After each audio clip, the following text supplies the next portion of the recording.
What's up, everyone? Welcome back to Real Talk NFT. You guys know my amazing co-host, Brian. I'm Joe. Honored to have a guest on here today to talk all things abstract. Michael Lee, welcome on. What's Michael, up? What's good? yeah, I'm super excited. Wish we could be streaming, which we will be soon. Check us out on ABS soon. We will be there. First thing, I just got to shout out you guys. I've never been on a homepage for a blockchain for a long time, but I've been on ABS. I wouldn't even call it a homepage, the dashboard for like 2 weeks now. I just got my XP. Just super excited to talk to you about, what's happening in that space and what you've been doing because you have an impressive resume. You work for ABC, Activision, all the way to, just everything. You talk to us about that and how it led to Abstract. Yeah, um, I think for all of us, whether it's my two other co-founders and Luca and Lorenzo, as well as like the kind of the core eight founding fathers of Abstract, which is myself, Luca, Lorenzo. You got Chef, you got Vedant, you got Saigar, Stinky Pablo, and Beans. Like all of us come from consumer, and I think and all coming from consumer, like all of us have seen the opportunity that's really been around since the early days of Ethereum. And I think that's kind of where I started with like coming out of the ETH seed round, working on ETH 2.0, and that was the way to make Ethereum go fast. And the opportunity for consumer, has been around for the last 10 years. It's just taken this long to get all the infrastructure and kind of that core install base, of crypto natives in place. But, in order to do consumer well, I think you just got to do three things.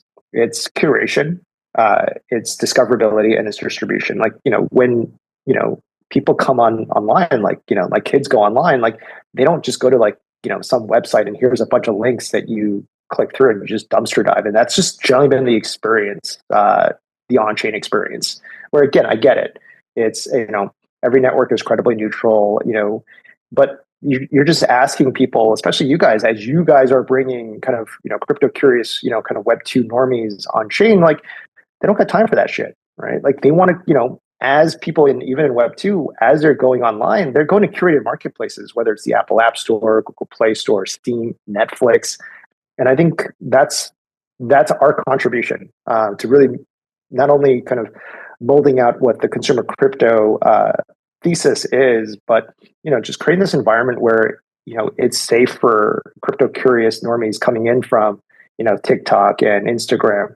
And I think this is similar to what I think the Pudgy, Luca and the Pudgy team have done in the last like 2.5 years of putting on this clinic where they're kind of going out there, taking a Web3 crypto native IP and getting it out to the masses where people are just emoting, using Pudgy gifts. You see Pudgy, ringing like the stock exchange out in New York. You see Van Eck, using Pudgies, in a commercial. Like Pudgies are being sold in Walmarts and Targets and Walgreens. So I think it's that approach, and it really just starts with curation. So I think what you're seeing when you come into the consumer crypto terminal is that you immediately kind of hopefully it should feel like a crypto version of Sony PlayStation account meets Apple App Store meets Twitch. And then I think within there, you just see a universe of apps, you see a universe of creators streaming. And then the focus for us, on the user side, isn't just, you're not going to see us flex like 10 million, wallet addresses because there's not 10 million people on chain, right? We're really targeting, starting with crypto native folks who are real users with discretionary income, who want to use apps and projects that are really focused on fun. And then once you kind of built that out and established that, you then go after the crypto curious normies, coming from TikTok and Instagram and just kind of other funnels. Wow. That is good to clarify because I remember Lucas saying that he always went after Web 2 people because with the Web 2, you hit Web 3. But hearing from you, definitely that makes more sense, to test out the ecosystem and whatnot. It's been 2 weeks only, right? Not even 2 weeks. What has been some learning? What's been like a bit eight days. Eight days. Which also, for crypto, it does feel like 80 years, right? Because these are like giga dog years. 100%. And I hate to ask this question so early, but what's been like the biggest, like, wow, we didn't know this until we opened it up from the community, the feedback. That's kind of, it's just been big for you guys. I think we're pretty clear about the consumer crypto thesis, where I think you kind of look at it almost like this bell curve, where it's like in three different phases. Like that first phase of consumer crypto, in our opinion, is any workload, apps that are fun, right, that require discretionary spending, and then eventually you'll get to apps that are that are more a necessity, right, just day to day, right, whether it's like things that touch online banking, credit, RWAs, insurance, IoT, like all these things that are on crypto rails. And then eventually you kind of get towards like the essential workloads, like, just like, every business has a website, they have a mobile app, like you have to be on crypto rails, even though like the user doesn't know it. But I think in these early days, with these, I guess, more kind of like, fun apps, we kind of position ourselves as like the digital Disneyland of fun. You really have these seven categories, whether it kind of cuts across gaming, kind of creator platforms, which is like a, hopefully an evolution of, social platforms from Web 2, trading, casinos, betting, digital collectibles, and tokenized culture. Which, I think that's kind of where I've focused a lot of my thinking over the last like 10 years, like coming into Ethereum. Like you can kind of see like how do you tokenize, growing up, we were talking about this earlier. We're just growing up as a kid in New York in the 90s with the rise of hip hop out of New York, as well as streetwear. Like how do you tokenize that, right? Where it just allows creators, give them some bread to like, really just go further faster. How do you tokenize, mimetic culture to where, there's these memes, meme coins now, like that feels off because those aren't really memes, right? Like the actual memes that we use in our daily lives, like none of those creators get any credit for that, or at least, monetary upside, down to, I think what you're seeing with, a good use of tokens, even with how the Pudgy Penguins, team has done it with Pengu. It is a low barrier to entry, to come onto the community, right? Not everyone has, 100 racks to, buy a PFP. Not everyone has, there's going to be folks that are being on-ramped through toys out of Walmart and Target, but then there's also crypto natives that want to be on-ramped, via token. So it's like, how do you then push that further? So I think that last category of tokenized culture is, especially tokenization of the community. I think that'll ultimately get to even the tokenization of like an, NBA club. I think we'll eventually get there, but it's, a million small steps until that happens. You guys must be super excited for this administration. I'm sorry, Brian. I'll let you go in. You're great. No, I you know what? All I was going to say, and just something that's been sticking in my mind, is like you obviously have this super impressive background. How did this like all come to fruition? How did this like walk me through it? How did this even start? Because what Joe said, you have like this great platform. It's so user friendly. I'm just curious how it was all developed. Yeah, and I think for me, I think just for me, and I try to caveat this where there's this like younger generation, like this like Gen Z, kind of category of founders who are super intentional, and I actually love that about the younger generation. But like there's the generation prior of entrepreneurs like myself that are either younger Gen Xers or older millennials. Like we've been just improving, right? Like I started, came out of like Wall Street, was an economist, got into, tech, TV, Comedy Central and ABC. And then again, like, I think when I got into crypto, it was like, I think the last thing in Web 2 that I did was, I was in the early days of Kubernetes, which is open source tech out of Google, where we saw this same Linux Red Hat playbook where we essentially took that, raised a bunch of money, commercialized it, got it out to, 72% of the Fortune 500, and within 26 months got to $1 billion in annual recurring revenue, and then took it public. But during nights and weekends, I was working, came out of the ETH seed round and was working on ETH 2.0 just for funsies, because like all my friends were working on it. And these were friends the guys that got me into Ethereum were the guys I grew up playing Warcraft with, which were these like Chinese expats that came to New York to go to private school, went back to China, were the earliest Bitcoin miners, and had probably the first Bitcoin meetups. And then when they just, they took that from Beijing to Shanghai when they all got normie jobs. And then when Vitalik was, trying to desperately raise money for, Ethereum, nobody in North America, everyone in North America, Europe faded them. And then I think the Chinese, they don't get enough credit where they just saw the vision. They were like, this makes sense. A decentralized, world computer. And it was just one of these fun things that no one really thought that it was going to be like this global settlement layer, but it was like a fun thing for us to do, like, nights and weekends. And then it turned into where, you get to hang out, going from, Ethereum meetup to Ethereum meetup. And it wasn't as posh as it is now. Like they were just like, just, drink ups at bars. And it was just mostly like, hey, let's go from Barcelona to New York to Tokyo. And it's like a way to like, just, catch up with friends and make new friends. And I think in those early days, I personally, there's a number of us that came from consumer. And we had this thesis where consumer was going to be enormous on crypto rails. And that thesis wasn't predicated on that, I'm generally shit at like predicting the future. Like extra. Like there's some folks who like, have a pretty decent head rate, but I couldn't tell you like, where we're going to be a week, a month, like a year from now. But what I am good at is pattern matching, based on the past, just kind of coming up through Silicon Valley. And when you just look at the history of just computing, shifts in computing, right? You went from mainframe to client server to cloud to mobile to containers is what we did with Kubernetes. Every 8 to 12 years, there's a shift that happens.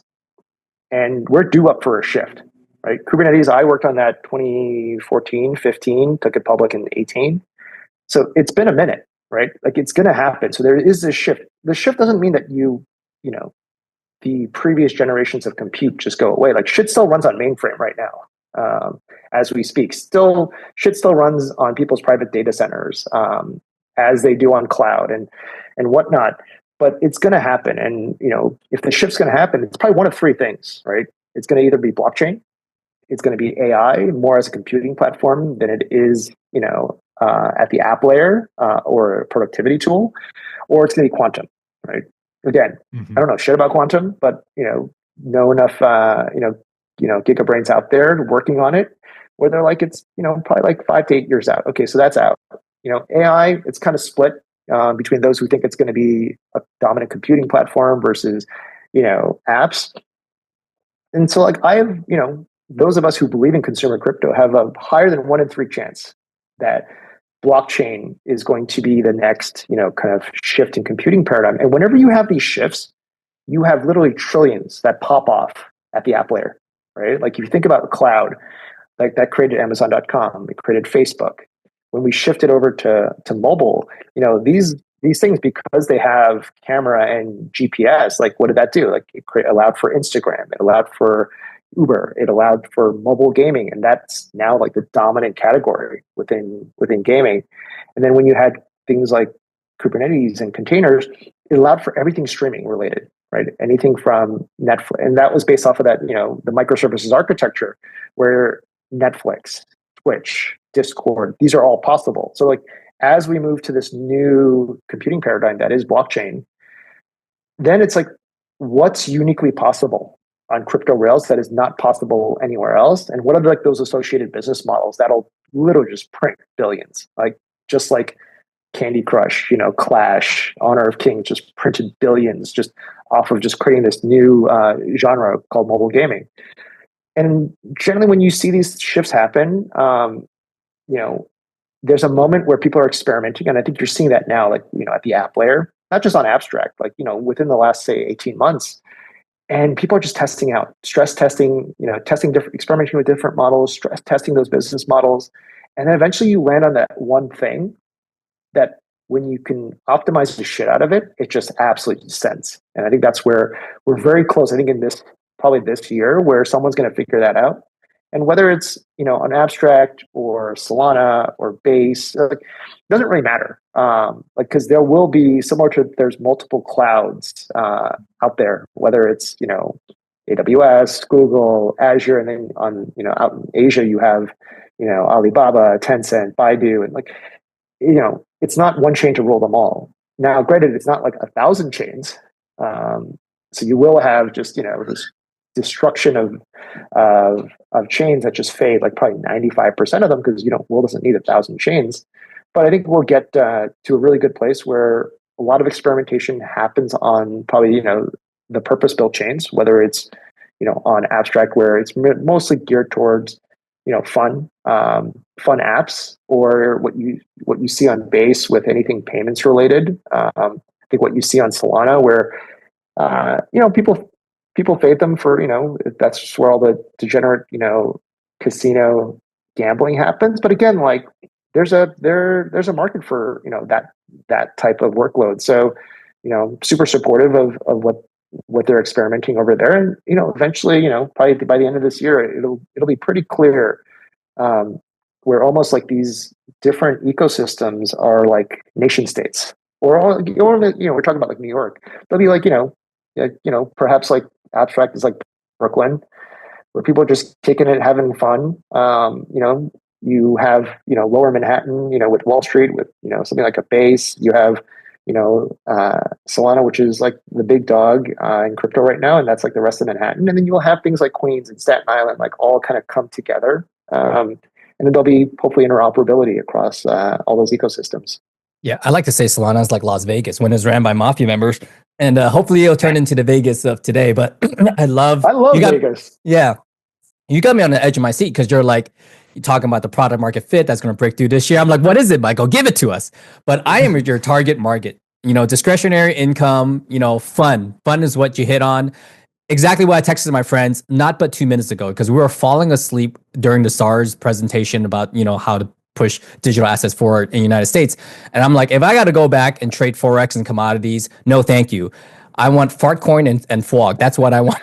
I want. And Abstract really hits it on a lot of places. Like, you guys mix physicals. You guys give badges for people buying socks. Those socks are selling for $4,000 on the market. Like those hidden Easter eggs. Like, I encourage you guys to do more of that. Like, Ethereum's not fun, but you guys are L2 on Ethereum, no knock on that. But, this is it. This is fun. And I'm just curious, how much of learning lesson from Pudgies has come on over it, because contrary on the other spectrum, what you're talking about, advancements, Pudgies trying to bring on the normies, right? You got sponsorship with Pez. They're doing carnivals and amusement parks. You guys are really tackling. When I say you guys, I'm talking about the Pudgy ecosystem. Like, you're going at everything, right? That is where the eyeballs are, where the fun is, and what kind of learning lessons or not, from Pudgy may translate to Abstract. Any just learning lessons there. Yeah, I think what Luca, Lorenzo, Chef, Don, like that entire like goated Pudgy team, what they've done in the last 2.5 years is like nothing short of just an absolute clinic, right? Clinic in just creating community. That's the product for them, right? Like, how do you expand the huddle? And they knew that they're not just going to do that by just being on the timeline, just doing PvP, amongst other collections. They're like, we got to go out, and a lot of that instinct was that, like Luca took Gel Blasters, from zero. It's kind of like a competitor to Nerf, from 0 to 500 million in, short order. You had Lorenzo, who was winning robotics contests, and he had this, pretty well-to-do, Web2 based, dev shop that did about 75 million in revenue, where just working on just, a bunch of both Web 2 and Web 3 apps. You had folks like, Peter, Chef, coming out of, running a successful design agency, working with, both global brands and, crypto native projects. Vedant, kind of coming up through early days of, rise of drop shipping and kind of what is now like influencer marketing. Like, these are folks who just understood, like, not only just culture, but just Web 2 and how to scale, be successful within Web 2. And then they just did what they knew, right? Which is like, how do we take this IP, this crypto native IP, and then just get it out to the largest number of eyeballs? And you're just seeing that with like, even just like a sheer number of GIFs, the views on their GIFs, it's like, I think like broke 40 million. I think 40 billion. Week. 40 billion. Yeah. 40 billion, right? Like, yeah. It's just insane, crazy. Right? And to be able to then turn that into getting toys into Walmart, into Target, like these are not, these are not simple things. Like it's not just a matter of like, here's a bag of cash and all of a sudden my toys in Walmart. Like, you got to prove yourself like that you can actually bring people into store, right? That you can actually sell out. Like that shelf space is super precious. So, then generally like, folks like Walmart, Target, like they're pretty accurate with their projections. So, and I think when Pudgy's like moved like 1 million units within 3 months, when they launched, September of 23, like, it's again, like those guys just have been putting on just a master class over the last 2.5 years. And I think the thing to take away from that is how do they, not that how do they do it? It's more, how do they build a community that just really was anchored around not like just, making money, but just having fun and making friends. And I think it's almost very similar to gaming where, I came up through World of Warcraft, Call of Duty, and these are just like social media networks, right? For a lot of folks, like you're playing, like there's a group of folks who are doing it, professionally, right? Where you're, a streamer or you're just like a pro player on the esports circuit. But the vast majority, 99%, if not slightly more of the player communities, they're just there to, have fun and make friends. And I think what the Pudgy team did really, really well is literally took that, from that concept of building community and just, this like, almost like this like internal like economy that you see in AAA gaming, and they brought that to Web3. And I think that's something that we've definitely been cognizant of for Abstract, to where, yes, like when Abstract first kind of came out of stealth in July, we kind of injected core Pudgy as like, the baseline for the community. And then where we could have, you could have gone two different directions. You could have been very insular, right? Where it's penguins only, or we could have been welcoming to everybody, which, that's the route we took. And then all of a sudden now you see people, obviously, kind of flexing green, coming through however you want to come through, whether you're kind of coming through like a different like goated NFT, community, whether it's like apes, punks, Azukis, or you're just kind of coming through like just being this crypto curious, normie, where you're like, oh, this actually feels welcoming. This feels like my on-ramp to coming on chain. And I think if anything else, like we're seeing a lot more of that than we are seeing like crypto natives. Like crypto natives are going to be there, right? Just because you have Luca, Sygard, it's like, the core team of exactly 50, or just everyone in their own right has just unbelievable reputation in the space. So like you're gonna see tons of tens of thousands of crypto natives coming over to Abstract. But I think the real appeal has been that this just feels like a seamless, inviting on-ramp for crypto curious normies. And again, that is very much, I think, what the playbook that Pudgy has been executing over the last 2.5 years. Yeah, it's mobile coming. So I asked my friends to give you guys some questions, and they're like, "When's mobile coming?" I'm like, "It works pretty well on the cell phone already, but our apps in talks. What's coming? I know you're big in F1 racing. Are we going to see Abstract on an F1 racing car soon? What's in the chain?" I think on the mobile front. So I think the first thing coming out, probably the big thing that everyone's asking for, is dark mode, or maybe green mode. Yes. So Chef was streaming that yesterday, cooking that up. So it's coming. We get it. It's one of these things where you're trying to get really super polished MVP out at mainnet launch, and it's one of those things that will fast follow. If anything else, I think it's a testament to the team where they're just able to rapidly iterate. I think whenever you see launching of any platform, and I think Abstract is a three-sided marketplace where you have, builders, users of those apps that they're building, as well as creators. And whenever you have like a three-sided platform, like the first iterations of these things, you look at like the first versions of Facebook, Amazon, like Uber, they're absolute trash, just hot garbage, right? But I think what is allowed for Uber to go from, essentially just calling up black car so you can like roll up to the club like a baller, to, essentially changing how transportation, how we get from point A to B, to, Uber Eats, like that is just a ruthless team, just executing month in, month out. And I think that's where I think Saigar and the engineering, the design, the product team has really kind of like, shined. Yes, like go to team where they're able to push out a product, a platform like Abstract. But I think where they really excel is just being able to push out, just new fixes and features like daily, weekly. So, by the end of last week, the platform was fundamentally better than when it started. Guarantee you by the end of this week, there'll be other features like, you're cooking up degen mode. Like how do you meet crypto natives to where they are, right? Where, I think the platform is optimized for just bringing kind of, crypto curious normies on chain. But how do you meet, folks, with like, crypto geezers like me, where we're just, on MetaMask still, and we're okay with that. So between degen mode and green mode or dark mode, those are probably the two biggest things that we're working on. And just because that's just what the users want, the feedback that we're getting. I think that's one.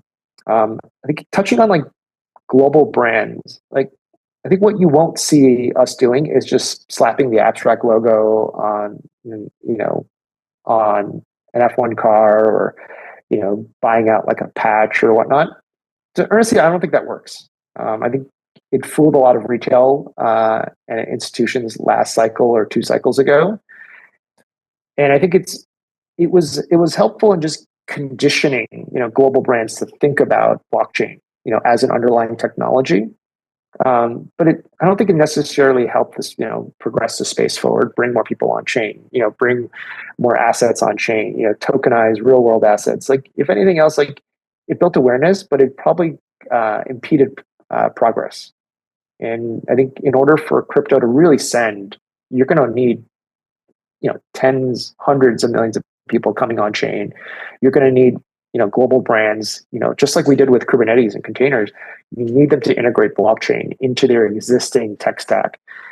And I think for us, as we talk to a lot of these global brands, the conversation is always around like, how can Abstract, crypto rails help your business? And when you're talking to CEOs of like Fortune 500 companies, like they just care about 3 things. It's how do I make more money? How do I save money? How do I better engage my fans, customers, partners? So again, I can make more money.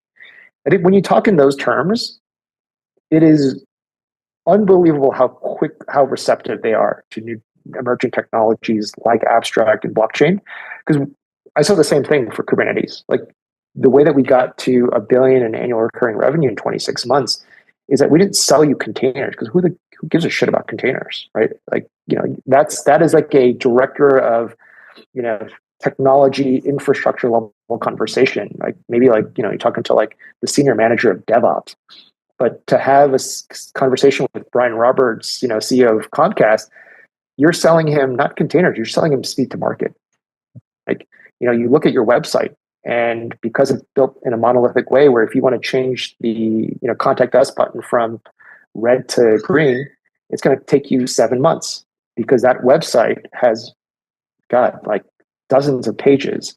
It's translated into like, 57 different languages. Like, a simple change like that takes you 7 months. Whereas like Amazon, their homepage is like a mosaic of 10,000 little piece parts. And if you want to just drop a Santa hat on a shopping cart because Christmas is coming, that literally, as long as you have, brand assets in hand, takes you about 7 seconds.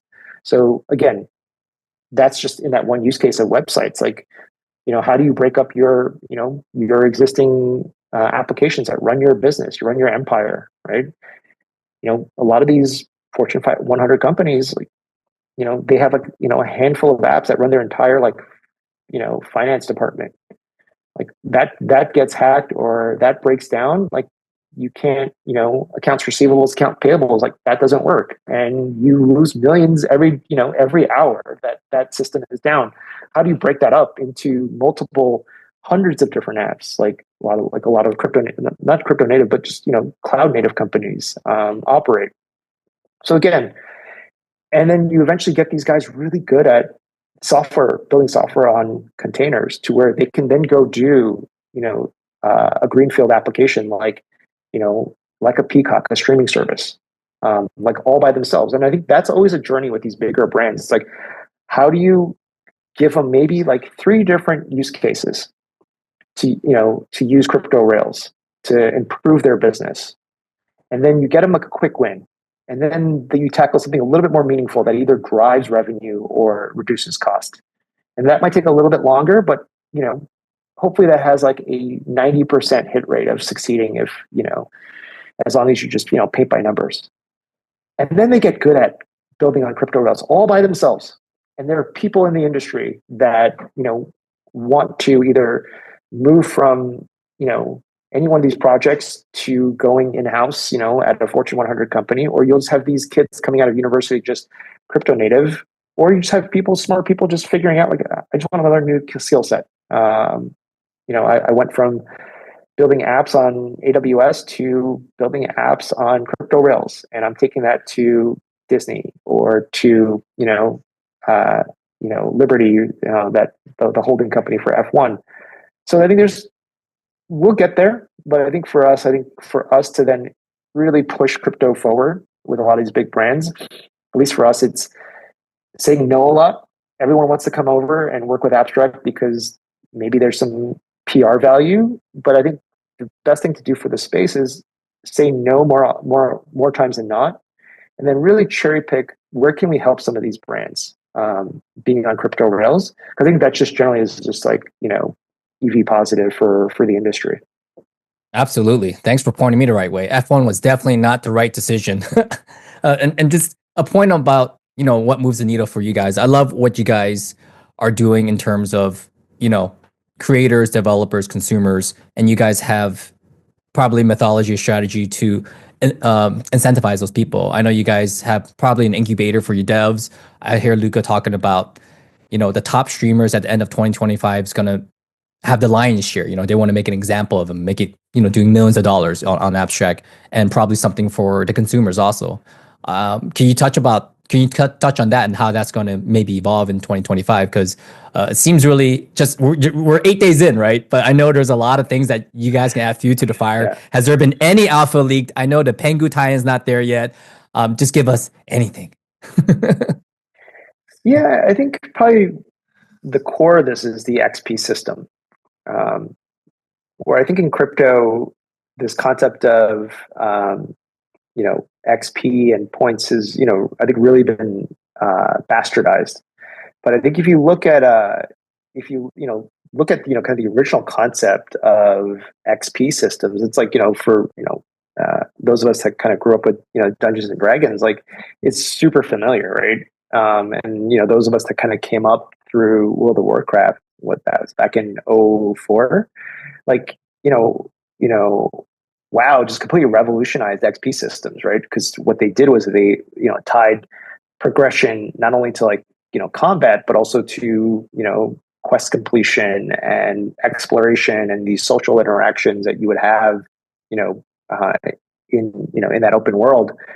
And then I think when Call of Duty came out in 2007 with Call of Duty 4 Modern Warfare, that introduced the XP system to a multiplayer like first person shooter, where all of a sudden now like players were earning XP to unlock new weapons and perks and different like abilities. And I think what this added was this sense of like long-term progression and just personalization in a very competitive like kind of multiplayer world. And I think just over time, I think people have really iterated on this over the last 21 years within AAA gaming, where now you start seeing XP systems evolving into being skills based, like Elder Scrolls, or or shared, like Borderlands. Like it'd be super dope if obviously you can create clans within Abstract to where you're sharing XP. Whether it's there's multiple people who are creating versus it could be going after playing road racing, like just as a click. And then there's also like dynamic XP systems with like things like like Cyberpunk 2077. So I think there's just like I think it starts there. And I think if we do that, calibrate that correctly, in truly like in the dynamic XP system, I think what you're doing is you are not only incentivizing creators the right way to hopefully create content that creates value for the ecosystem for those watching, but it also creates hopefully incentive for just users to start trying apps, kind of discovering creators that they might not have, organically, discovered. As well as, I think on the builder side, what you're doing is like this, the XP system would probably applies to them less because there will be retroactive rewards for builders. And I think similar to what you would see like in like an optimism ecosystem, but but it's more just built on, when you look at the different apps and the different verticals, like where you kind of rack and stack, on there. So like you don't really have to know someone at the foundation. It's not, it's not really based on who you know, but it's just based on just KPIs. Like, what are you delivering for the space? And it's going to be different, across different verticals, whether it's gaming, creator platforms, digital collectibles, and trading. So I think it starts there with the incentive system. Again, kind of coming up as an economist, like I generally just see the world through, you're studying human behavior based on incentives. Right? If you get the incentives right, you really have this like amazing like open world, universe that a lot of these AAA games have, and that's healthy, right? To where you can't really manipulate it. I think you saw this in like in how XP was rolled out today. Like every Tuesday, you have XP given out from the previous week, and you didn't really see this like unhealthy gap where the real users who are really exploring get some crumbs of XP, while like the whales that are parking a bunch of like mercenary capital end up with like 1 million XP. Like I think what you're doing is like you're trying to create a healthy balance, and whatever you think about how XP works, it's dynamic, right? So it's going to change next week, and the system is constantly learning and calibrating to what is helpful for kind of promoting not only attracting and retaining the top builders, but also top creators, as well as real users with discretionary spending power. So I think once you have that and you get that flywheel going, then it's just a matter of time, right? Like we kind of start off with like opening day, we have like 100,000 accounts, and then all of a sudden like you're adding 25,000 real users every day, and then I think right now we're kind of approaching 300,000 abstract global wallet accounts. So, and that feels like a much healthier number versus like if we came out and said like, we got like 10 million accounts, like yeah, like you should probably fade abstract because there's not 10 million people on chain. That's just a bunch of bots, and I think Saigar had pointed that out, how easy that is. It's like our goal is to not to be Android and be more like iOS, right? Where Android has the most penetration globally, but all the revenue is made on iOS. And so I'd rather have 90% of the crypto native folks or the crypto curious folks with discretionary income than having this like eye-popping number of just farmers and extractors and just mercenary capital that I don't think is necessarily helpful. There's nothing wrong with farming and things of that nature. We just don't think it's actually helpful to what we're doing, kind of really building out consumer crypto. So I think to your point, I think all the alpha is really just like in the XP system, and just how that is constantly just will continue to evolve week over week because it's really based on a dynamic model. I love it. If all XP I get can just translate to some physical stocks, I'm happy, because I was talking to Brian about just real life utility, and most of it's paper, and we just never get to enjoy any of it. And and that's why I love what you guys are doing, because everything that we wanted in terms, and you guys know an NFT project, obviously, although you have tie-ins, is that all the benefits that we wanted from NFTs, we're seeing that kind of flow through abstract, right? The utilization of meme coins that we don't see is being utilized through abstract. And it's fun. It's fun. And you're like you said, Brian's not gonna like this. Go ahead. Yeah. No, but the thing that I'm most hyped about is the badges, right? Cool. In that, just fast forward 3, 6, 12 months from now, where you have this, this universe of badges where there's badges that are specific to the platform to abstract, and those are things like, funding your account to, connecting your Twitter, your Discord, and then there's badges related to, tied to a specific vertical, right? Whether how do you rank within, the gaming vertical, the creator platform vertical, tokenized culture, digital collectibles. Are you in the top 1%, 10%? Are you, using, are you like a top, quartile across 3, 5 different applications? And then there are app specific ones, right? Whether it's like multiplier or duper, and we'll continue rolling these out where you're racking and stacking folks, like, based on what's actually, helpful to those specific projects. And then all of a sudden what this becomes is a third-party cookie system where, again, like your information is never given out, but now like all three of us have various different on-chain reputations, similar to how we already have, different, whether it's credit scores or,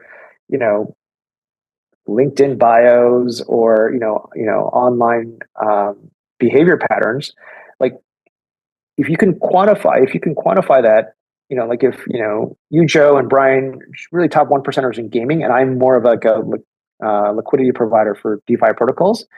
As a new game comes in, whether it's like On-Chain Heroes or, Duper or any one of these games that are just in the pipeline, they'll look at the two of you and you'll be infinitely more valuable than me, right? So then they can then reach out to you and say, hey, can we give you beta code access? Can we give you a whitelist for these NFTs that have utility in the game? Can we give you an airdrop? Can we whitelist you into a compliant ICO? And then all of a sudden, I think where you get, with this badging system is that projects are able to target, a user base, that is within their category. And this kind of goes back to Web 2. It's like, if you're spraying and praying on, with third-party cookies, like, in the Web 2 model, like just throwing a bunch of money into like Google and Facebook, that conversion rate is like 0.0015%. But if you knew exactly who you're trying to target, so if I'm Fiji Water and I knew who the smart water, drinkers were, I can reach out to them. I don't mind paying, a higher cost per user acquisition, but that conversion rate is going to be anywhere from 13 to 15%. And so I think where those badges come in really helpful is almost this like on-chain third-party cookie system where every individual now, because of your on-chain reputation, you'll almost be like your own collection where, you see this with Pudgies and Miladies and all these goated NFT collections where they're constantly just getting airdrops because projects look at those communities and they're like, this is like a high signal community. Now, if you can actually get it down to specific, individuals, accounts, then all of a sudden it's super interesting where a project will come in and be like, hey, let me filter for people with these badges. And it's a much smaller subset of the larger abstract community. And then now it's game on where, you're getting rewarded for just your on-chain behavior. And you could be, doxed or you could be, anon. I think we're, the ZK portion, because we're a, zero knowledge rollup, we'll add that in later. There's all kinds of like privacy preserving, things that we can do where you're able to, really get out there like, yes, I'm over 21 without actually, revealing my birth date. Yes, I, was part of, I don't know, like the Genesis mint of, On-Chain Heroes without, revealing the actual transaction. There's like a universe of things that you can do where I think later on ZK comes and, really just further enhances like all the options. But it's those badges are, at least for me, like, you open that up and then you open that up to global brands to reach out to people. Like it's the possibilities are endless. Yeah, I love how granular it is. Just today, Hot Dog, Abstract Hot Dogs, which is an NFT project on your guys' chain, they're like, send us the TX hash for our upvote, and we'll enter you in a raffle. I'm like, I didn't even know that was possible. I had to go and insert AppScan and look for my upvote And it was there as a TX hash. I was like, what the heck? This is really granular information. I wonder what implications it had. And you just mentioned it right there. There's so much value in that. And people are experimenting. I think that's the beauty of this, right? There's, we have probably total like 200 to 466 projects that have committed to deploying on Abstract. And for mainnet launch day and week, last week we had 138 projects commit. And obviously, one of the things when you're launching one of these three-sided marketplaces is like, nothing out of your control is like all of our 138 apps ready to launch on the same date and time. The answer is no, because they all have different last mile issues of like third-party audits, clearing, just completeness of app. If it's a game, it's like some of them need to like figure out a different way to leverage the Unity SDK. But as those projects are coming out, I think what you're going to see is just mass experimentation, which I think will be super fun. And I think once somebody figures out any kind of inkling of product market fit with a business model, you're just going to start seeing just rapid iteration on that until people figure it out. And you just saw this in mobile gaming, where after a platform comes out, in the Apple App Store in 2008, quickly, like in 2009, you had Angry Birds, where it's like, oh, it's a casual game, right? Like again, like coming up through like desktop and console, like a bunch of us, folks in gaming just faded mobile games. But then all of a sudden, like just flinging some Angry Birds, like, all right, like that just started introducing like a new class of projects. And then all of a sudden, like by 2010, like you're just slicing some fruit.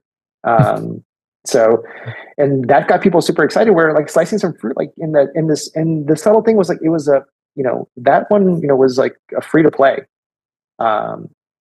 where you went from pay to play, where I pay $80 and I go back the latest release of Call of Duty, to where I'm just trying apps now. And then all of a sudden, 2 years after that, in 2012, you saw Clash and you saw Candy Crush come out.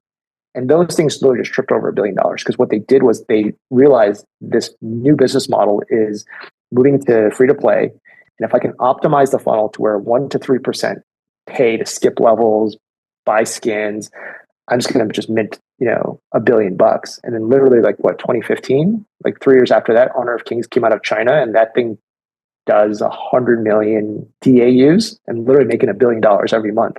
So in that period of 08 to 2015, you just saw mobile gaming just iterate, because they've seen the success of people before them. I think what you're seeing on crypto rails is like that, but compressed within, not years, but in a cycle of months, right? Like things like friend tech, that seems like, forever ago, right? But not really. Whether you're going from friend tech to pump fund to Farcaster, people are just experimenting to where I don't think those are going to be the last versions, the final versions of those things, just like in social media, or Google, right? Google was the 22nd, major search engine. But I think what you're seeing is that process of you have a category like search engine or social media service, and people are just rapidly iterating to where, there's going to be a winner that emerges, but that winner is not first mover advantage, but, people who figured out there's, interesting parts of the funnel or a business model. And they're combining, mixing and matching these things. And again, it's also about timing. Absolutely. I hate to ask this question, but I would be remiss because we're both in San Francisco. How do you see AI, either integrating or as a meteor coming to the side and kind of making you switch business plans, kind of like how DeepSeek uprooted the business plans of a lot of, Fortune 500 companies out here?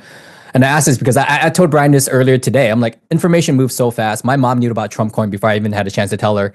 And streaming is a big thing, but when is it going to change to, I told Brian this, I was like, I want my news delivered to me in the form of a Simpsons episode, 10 minutes long, with all the influencers that I love. Give it to me now, AI. So that's my thought of what AI impact can mean, or disruption How do you see it? I know it's like a blanket question. We hate this question, but what's AI coming? How's that coming in? And with your expertise, how's that going to impact you guys? That's a better question for Saigar. He's probably, AI, the AI guru right now on No, I think it's a great question for CT. you because you see patterns, and not so much a technical question, but like, just kind of like your very abstract view, no pun intended, of Yeah. No, again, like I think you look at it, like you saw Jensen Huang, from NVIDIA really lay out like the 10-year roadmap, right, for AI. From a workload perspective, like, from generative AI to agentic to robotic to physical AI. Like it was a pretty compelling thesis. And I think we're kind of in this generative, agentic phase of AI. Now, I think the interesting thing, it's not going to be crypto where crypto leads AI, right? I think, the big players, the big dogs are going to lead the space, NVIDIA, to, OpenAI, to all of these, like, players. And now, like, the Chinese are, coming in full force, which is great. That creates competition, and competition creates just, faster and faster innovation cycles. But I think the interesting thing with crypto is that your ability to raise money, right, from the decentralized internet. I think all of a sudden, I think you're going to see really interesting, compelling use cases come up, where you're able to just experiment really, really quickly, and then hopefully, kind of start triangulating on product market fit. I know Saigar and team are working on some type of play with, crypto meets AI, whether that's a AI marketplace, within the consumer crypto terminal, or it's just, working with some of these, like, go-to teams on just, doing more, based on like what they've already put out there. I think for me, like, I'm looking more at, like, real world use cases. Probably the most interesting thing kind of coming up through hip hop is, AI music agents with, estates. Not, nobody needs like a Tupac hologram like at Coachella, but, like, could there be like a Jay Dilla music agent, right? Where again, it's not that he's producing yet another, kind of, again, like, rest in power, but, how can you have like a Jay Dilla inspired track where, like, it's already happening? Like, kids are out there just, fucking with like the tools and creating these like absolute bangers using, AI generated music. How do you then like allow them to, kind of sample how, Dilla would have produced a track, right? Or, kind of bring in the Prince estate or Biggie or Pac, not that they're producing vocals, but like as if they were in like the production room with you. And I think what you're seeing now, there's like this like really interesting like funnel where it's like there's kids who, create AI generated music. It's put out in socials, it does well, and it starts registering numbers. Someone, like, whether it's like Drake picks it up, samples it, or you have someone from like like Tribe or Wu Tang, and like just like they're talking about it on their feeds, and then all of a sudden it takes off. And you're seeing this to where it's like they're now getting agents, like these creators, and all you got to really do is in order to qualify for the Grammys, you just got to re-record it with a live studio band, and now you qualify for the Grammys and every other like award show, and you can get a publishing deal. So, like, at least in like the real world, like there's like a clear path to now creating AI generated music to winning Grammys, to getting signed, both representation as well as like a publishing deal.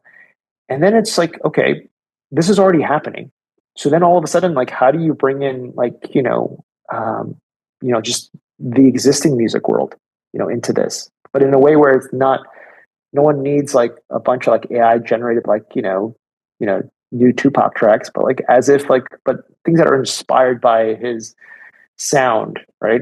Or tone, or just like essence. Like, I don't know, how do you inject that? And then again, like, this is all on chain. So you're able to do royalties in a way that it just automatically gets paid out to, all the parties, where you can't really do that right now. Like you can't currently put how music does royalties and licensing on chain, just because it's just going to reveal like just how shitty, like, the talent just gets treated, right? Like there's like, 30 people like, just taking a cut, and, the actual talent that has, created the art and commercialized it really just gets left with like some crumbs. So again, personal take, I don't think you're going to see, music as, the existing music industry come on chain, but you will see the new workloads coming out of music, like AI generated music, come on chain. That just feels, like a no-brainer.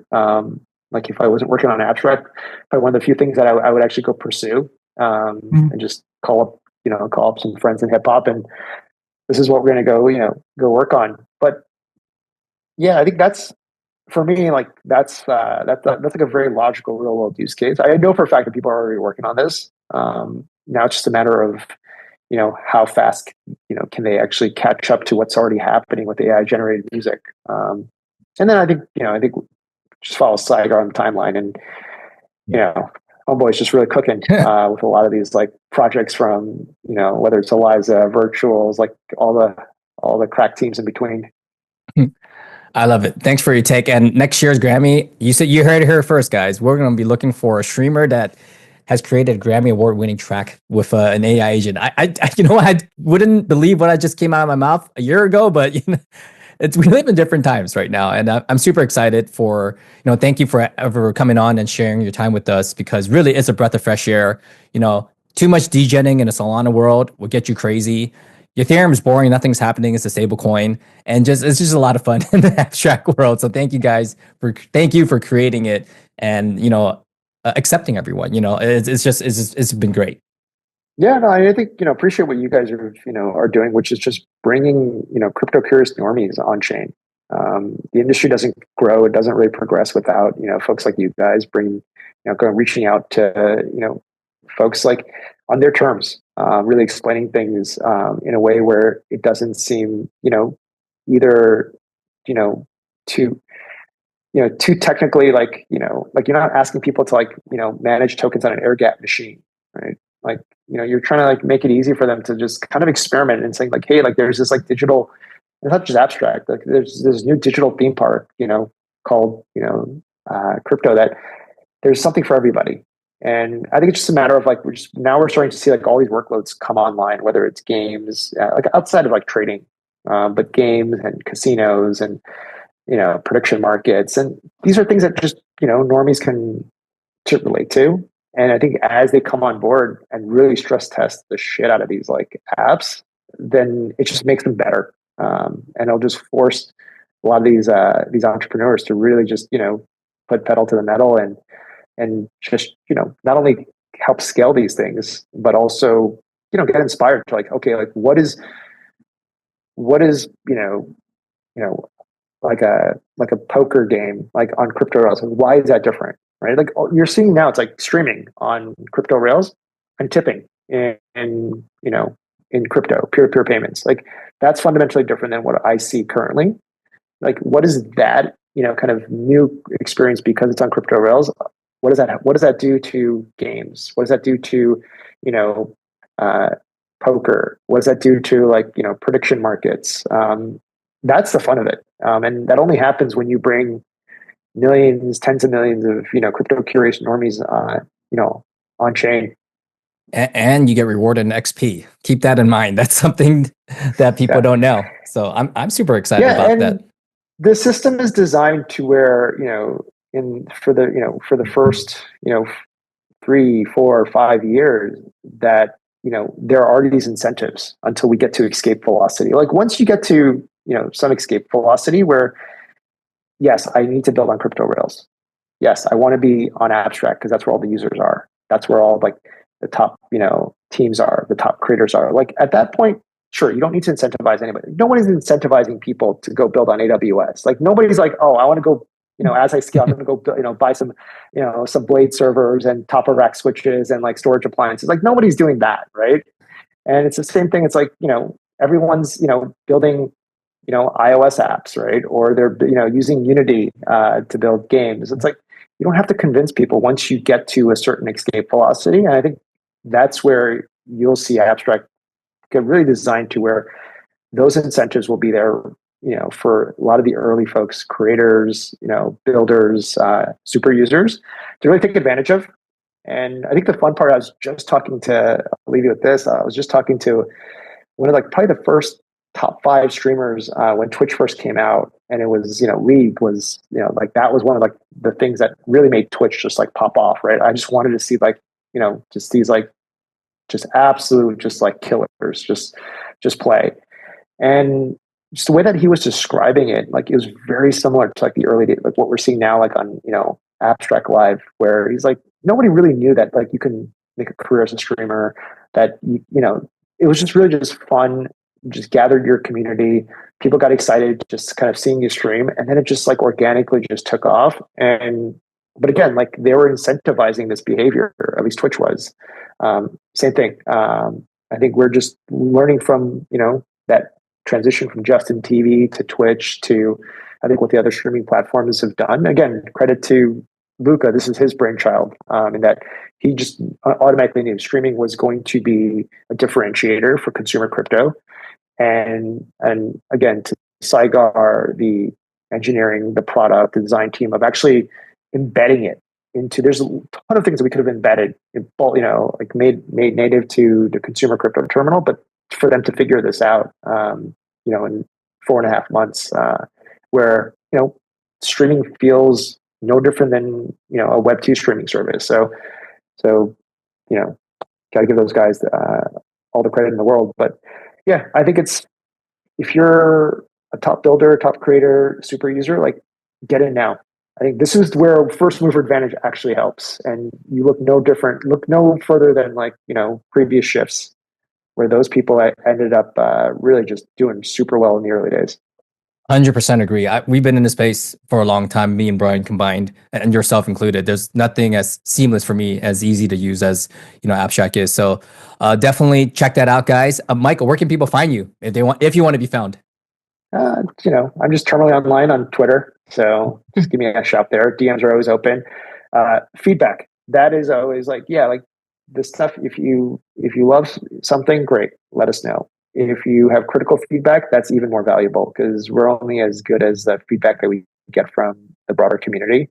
And I think what you're seeing now with, whether it's, kind of dark mode, degen mode, all these, not only fixes, but kind of fun surprises coming out, that's all really big, just based on just the community speaking up. So keep it coming. Absolutely. Me and Brian can't wait for degen mode. We'll put all the links for Michael and feedback for you guys want to give down below. Michael, would love to have you back on in the future. Always. Appreciate Awesome. you guys. Thank you. Thanks.